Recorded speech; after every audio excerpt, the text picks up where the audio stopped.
they, for decades now, have been a resource for journalists to go to and say, is this person crazy and dangerous? And they say, yes, that person's crazy and dangerous. And the story gets published. And it's really astonishing that they did this in the first place and that they have not issued an appropriate mea culpa at this point. Well, Sam, I'll tell your listeners, I'm very, very tempted to set up a crowdsource funding to sue them, to do exactly to them what they did to the KKK. It is inexcusable to put people on a hit list in this way. We've just recounted the number of people that have been killed through such hit lists because they've been deemed anti-Muslim, and they've included atheists. Ayan is no different to those 10 or so, roughly could be more than 10 by now, atheists who were killed in Bangladesh for exactly the same reason after being designated in exactly the same way. And so I'm really tempted to sue them and do to them exactly what they did to the KKK. I don't see this tactic as any different to McCarthyism. It is as fascist, it is as disgusting. And I genuinely believe history will look back at these people and see that they became the very monster, the very beast that they sought to defeat in the way that I became an Islamist when I faced neo-Nazi racism growing up. And I don't think they're going to back down. They've had ample time to do it. And the only thing that's stopping me is that, unlike in the UK, where libel laws are a lot stricter, here it's very expensive, very costly, and very Mm. difficult. But I'm really seriously tempted to do it just to teach them a lesson. They can't get away with this. But anyway, let's see what happens with that. Yeah, needless to say, you'll have the support of many people if you decide to do that. But again, that is, talk about opportunity cost. That's a cost. Forget the money aside. It's a cost in time and attention on your Yeah. side, and it's all the more galling in that respect. Well, let's move from that list to a person on it, Robert Spencer, not to be confused with Richard Spencer, who's now perhaps the most famous white supremacist in the United States. Robert is quite a voluble critic of Islam. He runs a website called Jihad Watch, and he and I have never met or spoken publicly, but we've managed to figure out how to skirmish a little bit nonetheless.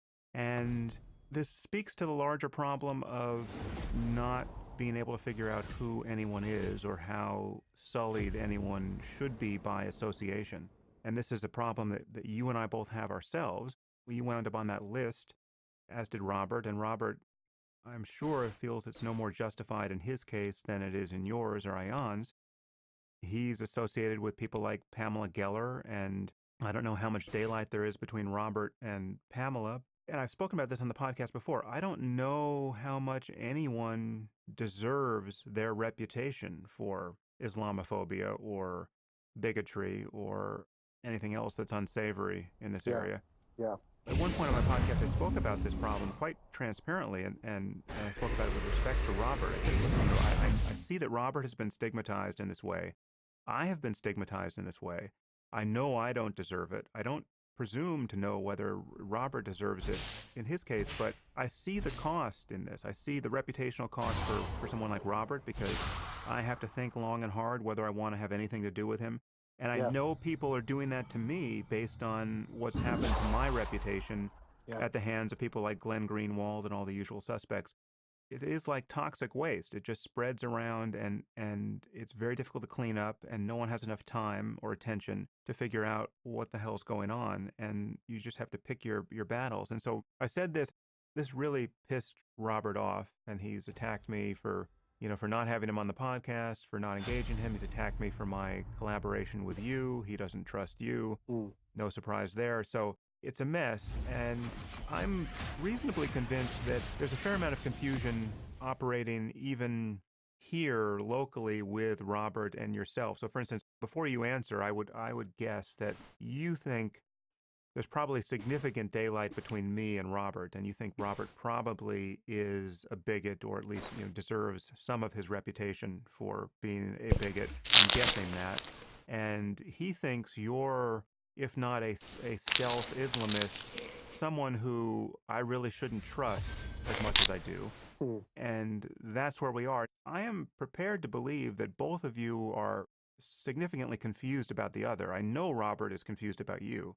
I suspect you're returning the favor in this case. And I say that just based on what I've heard Robert say publicly and never having engaged him personally. So, in any case, I tee that up for you. What's your view of the Robert Spencer situation? Let me make this absolutely clear from the outset. I don't think Robert, Pam Geller, or anyone belongs on that list because, in principle, I oppose lists. So, to begin with, it's not that I think that Ayan and myself shouldn't be on the list and the others deserve it. I oppose lists in principle. And in fact, a good few months before the Southern Poverty Law Centre's list, I wrote an article in my regular Daily Beast column decrying the Hope Not Hate list. And I did so even though I wasn't named on that list, whereas Zuhdi Jasser, who's an American Republican Muslim reformer, was named on the list, as were a few other Muslims and many non-Muslims. So the UK version of the SPLC, the Southern Poverty Law Centre, did put out a list. I wasn't on it, and I wrote an entire column against it because I oppose lists in principle. And so for that reason, I don't think Robert nor Pam Geller deserve to be on the list. I also don't think Robert Spencer is a racist. I want to make that very clear. There is a huge confusion in this conversation around Islam isn't a race and Muslims are not a race. It's easy when your listeners think of Christianity to understand that. Just as Christianity is not a race and Christians aren't a race, to be critical of Christianity isn't racism. Even to be critical of Christians isn't racism. It may verge sometimes onto bigotry if somebody were to, for example, want to create exceptional models of treatment just for Christians, but that certainly isn't racism. It may be anti-Christian bigotry, but it isn't racism. And so let's park racism out of this conversation because it really doesn't belong here, and it's incredibly unhelpful when racism gets confused with a conversation around Islam and or Muslims. Except the obvious problem, though, is that there are actual racists who say negative things about Islam, and one can at least imagine that they're in part motivated by their racism. If Richard Spencer said something about Muslims, yeah, I would rightly suspect his motivation behind saying it is racism, even if what he's not saying is racist. And that's the difference between Robert Spencer and Richard Spencer. Right. Richard Spencer being the founder of the alt-right blog, who is a white supremacist. Robert Spencer sharing very little with him apart from his name, his family name. So I think if Richard Spencer said something like Islam is the motherlode of bad ideas, to quote a famous neuroscientist, right? I would suspect the motivation for why Richard Spencer is saying it is racism, and he's using an argument that doesn't sound racist because he wants to present himself in a form, a sterilized form, when really his motivation is racism. Whereas if the famous neuroscientist said that, I have no doubt in my mind or heart his motivation is not racism, right? And so that's the difference. And in fact, Muslims will understand this. Any Muslim listening knows this. It's entrenched within our history that you can say the right thing for the wrong reasons. When the Khawarij, which was the first terrorist sect that emerged in Islam, and they killed some of the companions of the Prophet Muhammad, when they went up to one of the companions, whose name was Ibn Abbas, and they said to him exactly what ISIS says today. They said, "La in al hukmu illa lillah." There is no law but God's law. You know, it's the ISIS slogan, right? And they were killing the disciples of the Prophet Muhammad using the very same slogan that ISIS uses today. And the companion of the Prophet said to them in response, he said, "Kalimatul haqq urida biha al-batil." The word of truth. Obviously, he'd say that because he's a companion of the Prophet. So I'm not saying here that it is true that God's law must reign, right? I'm just giving you a historical example here. He said, "Kalimat al-haq urida biha al-batil." The word of truth used for unjust ends, right? And so it's very important to be able to isolate people's racist motivations from something they may be saying which isn't racist. But that isolation isn't done by speculation. What I'm not saying is let's open up the doors and let's all speculate on Sam Harris's, you know, in quotation marks, racist motivations for saying Islam is a motherlode of bad ideas, because actually it's done by evidence. So Richard Spencer, we know it because he's on camera giving a Nazi salute. We've got his writings where he tells us he wants a white ethno-state. So we know the guy is a white supremacist. So we have every reason, based on evidence, not to trust that his reasons for disliking Muslims are divorced from his reasons for not liking anyone who's not white. And that's clear. With Robert Spencer, not related apart from the last name, likewise, therefore, we mustn't confuse when he says things that sound like what somebody else that is racist may be saying. That doesn't mean Robert Spencer's racist. And as I said at the outset, nor does it mean anyone deserves to be named on hit lists. If we don't like people, either we should name the organization or we should write columns about their opinions, not compile lists. Mm. So those are the 2 points I wanted to just put out there to start with. As for the man himself, you know, the way I look at these things is, he and I will, like with many people, probably disagree on lots of things. I mean, I disagree with him when he says that oaths of allegiance in the Congress should be allowed on any book, including any holy book, except for the Quran. You know, I think that's it's a discriminatory practice and it's actually unconstitutional. And therefore, I wouldn't agree with him on that. I certainly wouldn't agree with him on his view that Bosnia should not be classified as a genocide. Despite the killings there, the classification, in his view, shouldn't be designated as a genocide. I disagree with that. I don't think those disagreements, though they are vehement, I don't think those disagreements mean that I classify him as somehow a racist, and certainly wouldn't put him on a list. As for how that would mean I go forward and treat somebody like this, I'm always somebody who leaves open the door for change. I engaged with Tommy Robinson, and though it didn't lead to Tommy necessarily changing his individual views, and I never claimed it did lead to Tommy leaving the EDL, which was Europe's largest populist anti-Muslim or anti-Islam street protest movement. And so it was a limited success. The EDL is not the same as it used to be, as it once was, with Tommy at its head.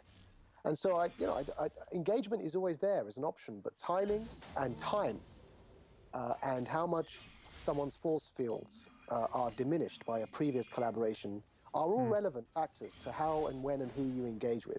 At this moment in time, if you were to ask me my opinion as to whether I'd be happy to engage and take on even more than what I've taken on by having this conversation with you, and you know the backlash on both sides that created, I just don't have the energy or the space at the moment. I don't have the bandwidth.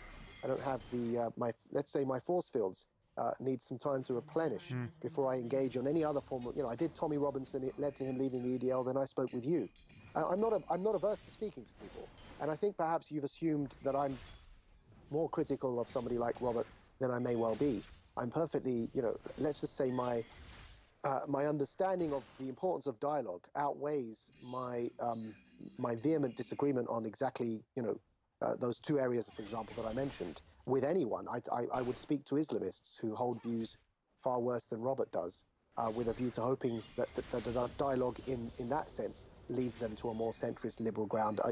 I think the purpose of dialogue for me would always be to try and bring people to the classical liberal center. There's one last thing I'd like to say here, and that's to my fellow liberals and my fellow Muslims listening to this, and that is that we have to be proportionate in our condemnation.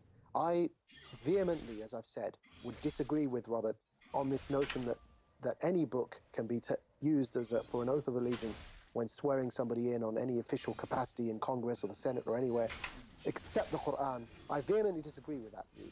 But it's not the same as saying that gay people should be executed in an ideal Islamic state. Right. It's not the same as a belief that somehow Jews are like pigs and monkeys.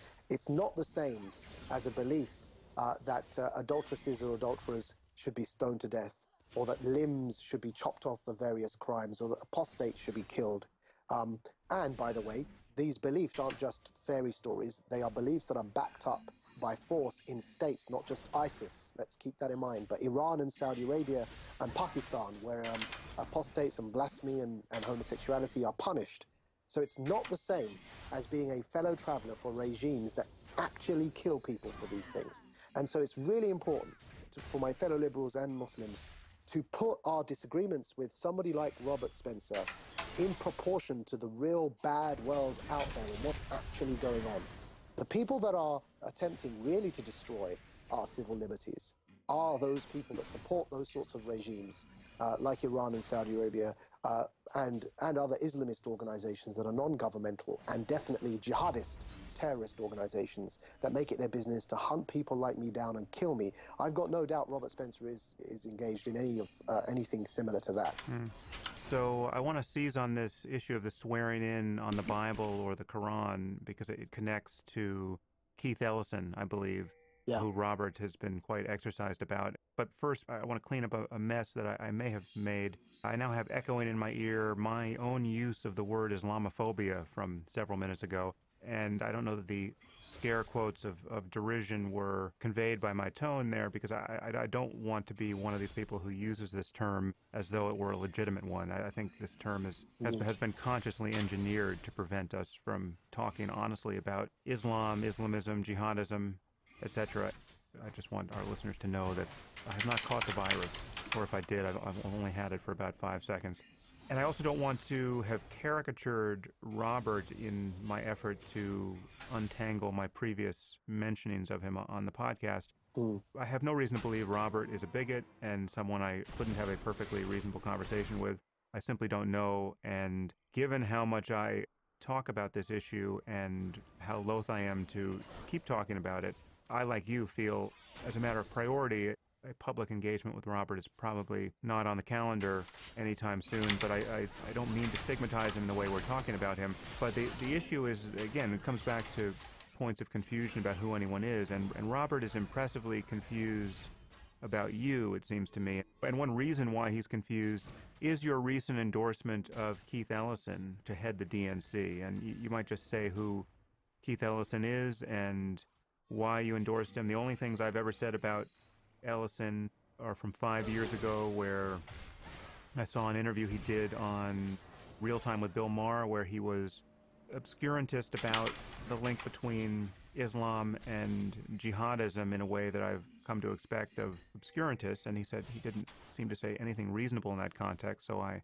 criticized him for that. But beyond that, I haven't paid much attention to who Keith Ellison is, but the fact that you endorsed him recently is one reason why Robert and his minions think I am insane, frankly, for having collaborated with you, because you are now propping up a straight-up Islamist in Ellison. Perfect segue, actually, Sam, to move on to Keith, because I've just said that I don't think Robert's a bigot, but there are things I vehemently disagree with him on, but also that in principle, there's no boycott. You know, if I had the emotional and intellectual bandwidth and space, and my force fields were strong enough, and as I said, they've taken a bit of a battering recently, what with the SPLC ruling, and then having before that spoken to you and being battered for that, and before that, having dialogue with Tommy Robinson.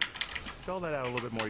What you mean by force field, I assume, is your reputation as a Muslim among Muslims who you are trying to reach as a reformer. Yeah, the resilience, right? Yeah. So the ability to do things that are out of our own echo chamber, that are out of the box, that take a conversation to areas where previously Muslims hadn't been comfortable taking them, and then take the flak for that, absorb it, allow the dialogue to move on, to allow the conversation to enter new territories, and then take it to the next stage. I don't think we're anywhere near where we need to be at the moment.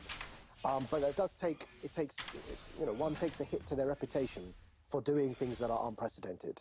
And, when I spoke to Tommy Robinson, as I said, was the founder and the leader of the English Defence League, which was an anti-Islam populist street protest movement. When I spoke to him to help him leave the EDL, my reputation took a bit of a damage.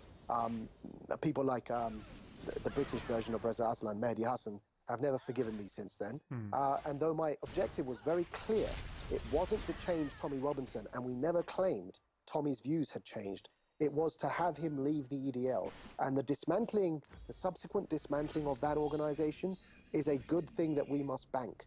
Whether Tommy as an individual changes his views is a secondary thing, which would also have been a good thing, but that we didn't even get the chance to do because the attack was so strong after the first thing was achieved. And then, of course, I spoke to you, and I was called your porch monkey, I was called a native informant, and the attacks, your listeners will be very well aware of what happened after my collaboration with you. And then, of course, the Southern Poverty Law Center listed me as an anti-Muslim extremist. So when I say force fields, my resilience, my ability to continue having these dialogues is conditional upon my reputation surviving within Muslim communities and within the left in particular as an honest interlocutor. If you want to change a community or communities, as I want to do, then your reputation among them needs to at least, on a scale of 1 to 10, be around 4 or 5. Otherwise, there's no point, right? I'm not interested in winning philosophical or intellectual arguments, as though I am, as much as I am interested in bringing change to where I believe a large part of, not all of, but a large part of the problem resides, and where I think I can be most useful. And so in that sense, it's just not possible nor plausible at the moment for me to engage in any form of rapprochement with somebody like Robert. And also sometimes personality gets involved as well. I don't think that Robert's in the state of mind at the moment that you and I were when we spoke. I don't think that he's in the frame of mind where the principle of charity will be employed in a conversation. But I think he's more like where you and I were when we first met. And I don't mean to sound patronizing when I say that. I genuinely, from what I hear and read that he's saying about me, it's going to take him a while to realize that what I'm about to say next about Keith Ellison is meant with the best of intents and the most honest of intentions. And that's going to take him, I think, a while just to see me continue the work I'm doing before he applies such a principle of charity to me. But this allows me to move on to Keith Ellison. So as I said, I'm not averse to actually engaging with anyone.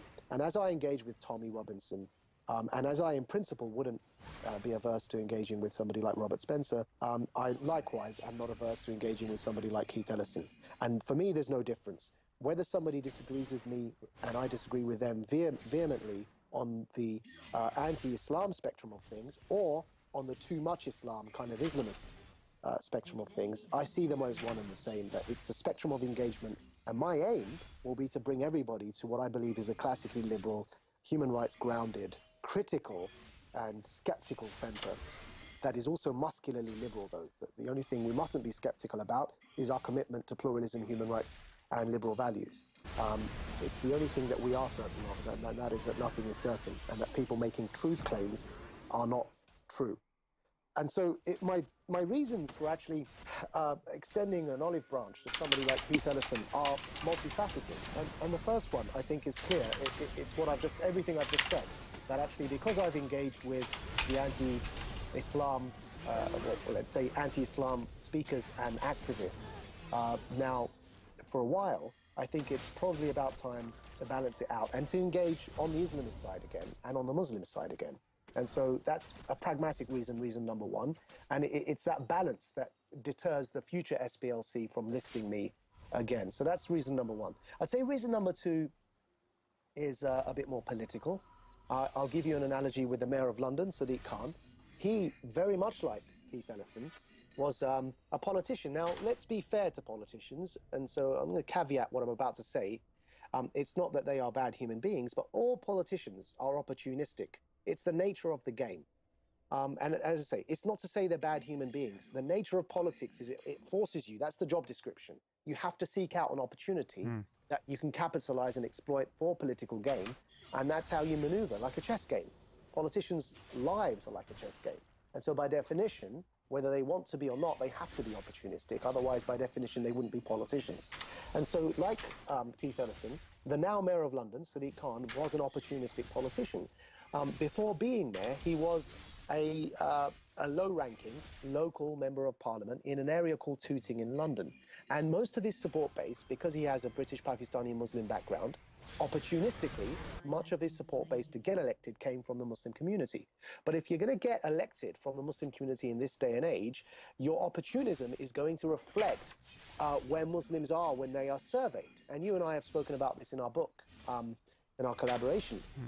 Where Muslims are when they are surveyed isn't exactly liberal, right? In everything, right? In 100% of things. They may be when it comes to things like immigration and racism, but they may not be when it comes to things like gay rights. And so that's just the nature of being a politician who's relied up until now on that vote bank to build up a bit of a support base. Now, Sadiq Khan did that, and Keith Ellison did that. And what we're lacking on the Muslim, liberal, and even left side these days around the conversation around Islamism and Islam is strong leadership. Like Keith Ellison, the Mayor of London used to be pretty much involved in sectarian Muslim politics before he became mayor. But he transformed, incredibly so by all accounts, both his enemies and his supporters. And by the way, I was somebody who was critical of him, the Mayor of London, when he was a Tooting MP, and he was critical of me. He's called me on television. He's called the Quilliam people, quote, Uncle Toms, for which he had to later apologise while running for office as Mayor of London. He had to make a public apology for using that racial slur. And so when I now speak of him in the terms I'm about to, it's as somebody who was on the wrong side of the fence of this man. But by all accounts, including London's Jewish community, the Mayor of London now is doing a stellar job. He's performing better than everyone expected as Mayor of London. And there are some reasons for that. And it's, what it is when you take a opportunistic, pragmatic politician who is not an Islamist, but happens to be a Muslim, who happens to be religious, and you and I have spoken in our collaboration about the difference between traditional Muslims who are perhaps conservative in their social values, even if they are liberal politically, and who are not Islamists. When you take a politician like that, a religious Muslim who is politically liberal, but by being religious it means that they are probably socially a bit conservative, and you thrust them into the mainstream, their opportunism remains consistent. What changes is the vote bank they begin appealing to. And so Sadiq Khan had to suddenly appeal to a far broader range of potential electors than just the Muslim sectarian backing he used to enjoy as a member of parliament for Tooting. And I predicted that the same would happen with Keith Ellison, that suddenly when he realizes he's got to appeal to a far larger vote bank that is opportunistic Muslim politicking, would give way, the opportunism would remain. And again, caveat that this isn't